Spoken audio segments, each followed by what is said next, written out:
Ребятки, вот все спрашиваете, да, вот на случай апокалипсиса. Вот такая вот печь-камин.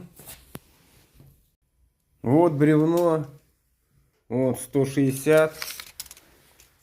Оно на 38. Открываем печь-камин. И закидываем вот это вот бревно. Туда вовнутрь. И все, и горит.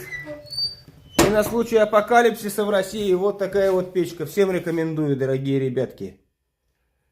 Наверху есть вот варочная поверхность. Вот такие вот круги, которые можно снимать частично. Вот, и ставить казан, кастрюлю и готовить еду. Пользуйтесь, ребятки.